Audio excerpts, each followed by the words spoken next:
Hello friends, welcome to back our YouTube education channel. आज हम पढ़ने वाले हैं क्लास 6 एसएस असाइनमेंट का फिलअप्स यानी question number 1 B. Chapter number 1 के कुछ क्वेश्चंस देख लेते हैं। We know our country by 2 names. हम अपने देश को 2 नाम से जानते हैं। कौन से? India and Bharat. In ancient time people fro दैश on the leaf of palm tree. Palm tree में जो एंशिएंट टाइम होते थे तो क्या लिखते थे? मैन्युस्क्रिप्ट लिखते थे। Archaeologist are the important dash of the past. Archaeologist important क्या है पास्ट के? तो स्कॉलर हैं। The information about human ancient age in India is found from the manuscript written on dash and dash. तो information जो मिली हुई है ह्यूमन एंशिएंट एज की यानी पुराने ज़माने की, वो जिसमें हमें मैन्युस्क्रिप्ट जो मिले हैं वो कहाँ से मिले हैं जी? तो तारपत्र एंड भोजपत्र में जो मैन्युस्क्रिप्ट लिखे थे उससे हमें पता चले हैं। चैप्टर नंबर 2 में कोई क्वेश्चन है? Natural caves have been found in the. जो नेचुरल यानी कि नेचुरल गुफाएं हो कहाँ पाए गए हैं? तो विंध्या माउंटेन, जो विंध्या माउंटेन है रेंज इन सेंट्रल इंडिया, जो कि सेंट्रल इंडिया यानी इंडिया के बीच में है। Initially, primitive man made farming implements from, यानी कि primitive man ने फार्मिंग के लिए कैसे इम्प्लीमेंट बनाए थे? तो स्टोन के इम्प्लीमेंट बनाए थे। The remains of rice, sheep, goat and stone implement are found from that's of Uttar Pradesh. तो यहाँ पे आपको बोला जा रहा है कि पुराने जमाने के जो लोग थे उन्होंने राइस, शिप, गॉड और जो स्टोन के इम्प्लीमेंट थे वो यूज किए थे, तो वो महागढ़ उत्तर प्रदेश में पाए गए हैं। डैश में भी considered as the oldest village of India और एंशिएंट इंडिया। ऐसा कौन सा प्लेस है जिसे ओल्डेस्ट विलेज माना जाता है इंडिया का? तो फिर Mehrgarh. Chapter number 3, in the town of Indus valley civilisation there was a system on public road. तो फिर कैसा सिस्टम होता है? तो नाइट लाइट होता है। Pillared houses found from Mohenjodaro are known as assembly hall. There is a wonderful reflection of engineers intelligence and craftsmanship of craftsmen in dash of Indus Valley civilization. The town planning historians consider the idols of dash found from the remains of Harappan civilization as a symbol of Mother Earth. तो मातृका देवी। Chapter 4, the area near Gorakhpur was a boundary area of महज जनपद।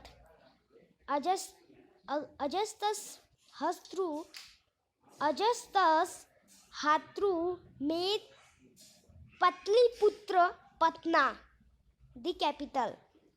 यहाँ पे बोला जा रहा है कि जो अजतशत्रु जो है वो पतलीपुरा पटना से बना हुआ है। The main center of Baji state of Union States was Vaisali, the capital of Lichhasvis.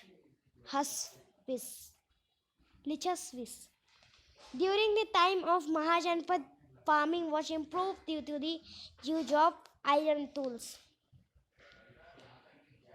जब आयरन के टूल बने हुए थे तब हमारा जो फार्मिंग हुआ वो इम्प्रूव हुआ। चैप्टर नंबर 9 के कुछ क्वेश्चंस है। The dash is considered to be the guardian of living organisms on the earth. तो फिर sun. The earth complete one full circle revolution around the sun in about 365 days.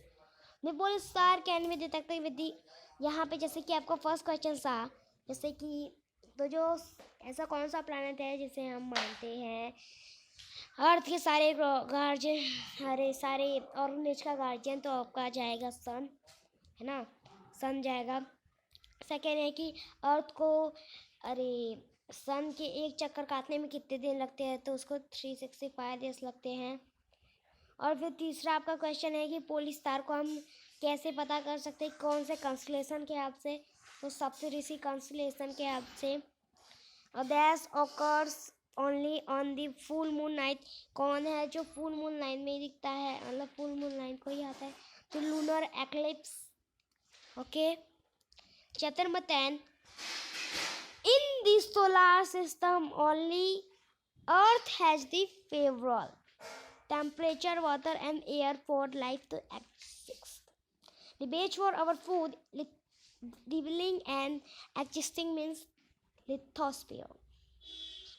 The ocean are storehouse of protein-rich food for humans.